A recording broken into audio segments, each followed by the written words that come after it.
Okay, welcome back, students.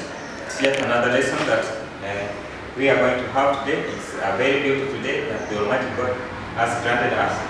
So today I want us to talk about this subtopic, that is challenges experienced by the settlers in Kenya. And we know white settlers, those people who are encouraged by the British colonies to come and do agriculture in Kenya. In the previous video, we have been talking about the white settlers and the Great One. And the topic has been social economic development during the colonial period in Kenya. Previously, before this topic, we talked about the colonial administration. And after most of the European countries colonizing African countries, they administer their colonies. You understand? And during that colonial period, there are some of the development that were taking place. And now, that's why we are concentrating, we are focusing on our own, that is country, Kenya, to look at those development based on social and economic that took place in Kenya during colonial period. And Kenya was colonized by the British. So I just want us to talk about the challenges. Last time we talked about the ways to do it. British government created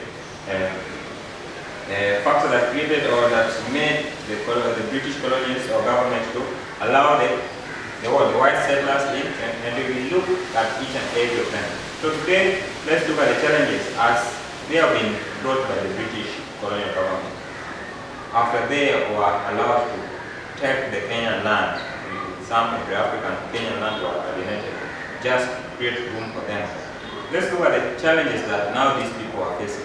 The white settlers, people like Dr. Mboya, those agriculturalists from Britain, what are the problems they are facing? Let's look at them. At the end of the lesson,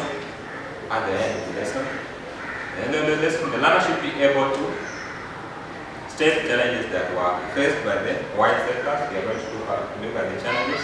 Then after that, give the reason why the Kenyan people were not allowed to grow coffee during the colonial period. There are reasons that made the British not allow Kenyan local people to grow coffee as a cash crop. And we look at those reasons. So without wasting much time, problem experienced by the white settlers. Let's look at this problem that is, you can see on the screen. So one, inadequate labor as Africans refuse to work. So there are Kenyan people. The first one, the Kenyan people refuse to work for the British or the white settler. So bush clearance and preparation of the land cultivation was therefore a problem. There was bush clearance and preparation of land. Land were not fully prepared. There were bush clearance. It was not done already. So Kenyan local people were not cooperative in providing labor to the white sector. That is one of the challenges this whites experience before they started their agricultural activity. Then the next, constant raids by the local inhabitants, such as the Nandi raids, they were being raided in their land, they were being beaten, and their properties were taken away. So communities that were doing this, the inhabitants, the local, the indigenous people, they were Nandi, Masai, Kikuyu, threatened their peace and security. So their peace was threatened by these communities. So some communities even raided their dairy farms. Okay? There are some of the communities on side, they raided their dairy farm or the dairy farm for okay? So they took away their dairy. So these are the problems that these people are facing. Then the next, some of the settlers lacked very remote experience. Some of the settlers had not engaged in farming before, and therefore they lacked basic agricultural knowledge. So when people there were told that we were going there as settlers, they just moved from Britain to come to Kenya without experience. They're saying that we just know it when we are there. So when they reach there, you find that most of them were not having the knowledge and agricultural experience, and you realize that they were obtaining a lot of laws as far as agriculture is concerned. So that was another one, lack of experience. Then the next is the fourth challenge is that inadequate capital often hindered their procurement of farm inputs, buying machines, buying tools. That's inadequate capital made these people to experience challenges.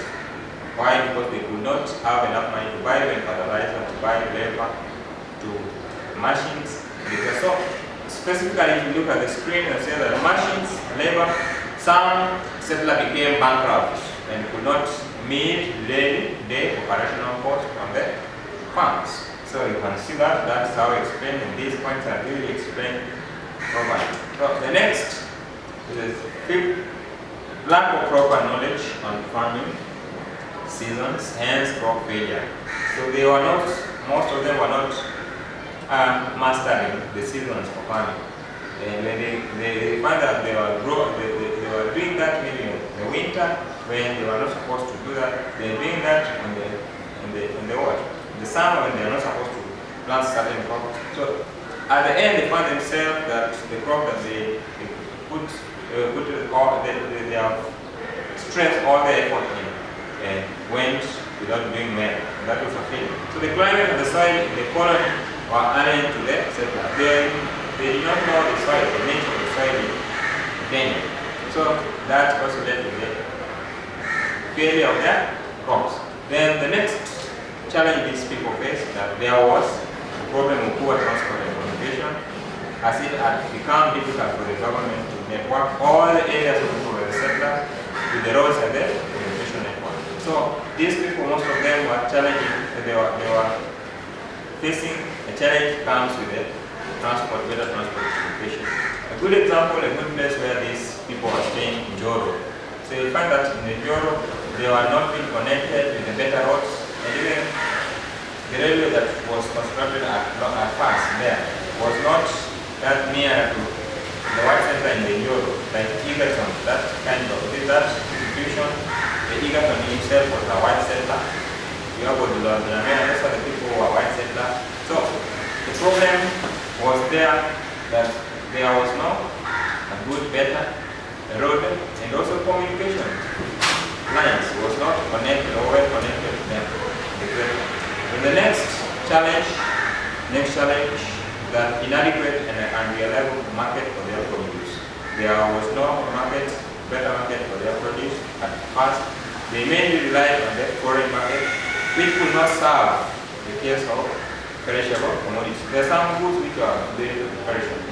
At that time, they could not lean on their foreign markets only. They were only expecting their produce in Kenya to be exported to Britain. But there are some of the perishable goods that needed to be exported or to be sold to what? To some of the nearer places. Then Africans were not cooperating by providing this market to them. So they found themselves not doing well at first. That's another method. Then the next, pests and diseases. Some of them were facing these problems, coming as a result of pests and diseases, which were prevalent in the White Islands. In the White Islands, those places that were reserved for them, the places with good climate, with good condition, enough rain, and there were some of the problems that comes as a pest and diseases. So these settlers were assessed by the various human and animal crop diseases. So they were not having they were not immune. They were not immune to those diseases, the animal diseases, etc. So that is another problem that these white settlers were facing. So those are the challenges that were faced by the white settlers during the colonial period in Kenya. I've given you much more points so that you can choose from the one that is really good for you to grasp. Then after that, let's look at the crop, settler crop cultivation. We just want to look at the history of these crops. Example of the crops that were cultivated. So the main crop cultivated were coffee, tea, and sisal. You can see that coffee, tea, and sisal. Sorry for that. Yes. So let's look at a kind of history behind coffee. Coffee was the first introduced by the Roman Catholic father of St. Augustine Mission near Nairobi in 1889. Then it required plenty of farm inputs in terms of chemicals and also labor. Therefore, there was a presence of wealthy European settlers. So, Coffee Planters Corporation was founded in 1908. You can see that by the Lord Delamere. We've been talking about Lord Delamere, Italy. So it's the person who came up with that corporation for coffee, and it's about led to what? The spread of growing of coffee. By 1913, coffee had become the leading cash crop in Kenya, grown mainly in Murang'a. These are the places where it was produced. Murang'a. We also have Ika and Yambu. So Africans were unfortunately not allowed to grow coffee until 1937. Why were Kenya as indigenous people being not allowed to grow coffee? We'll be talking about the reason why these people were not allowed to. That's the next, which is reasons why Africans in Kenya were not allowed to grow coffee before 1937. So let's talk about those reasons in the next video. Thank you.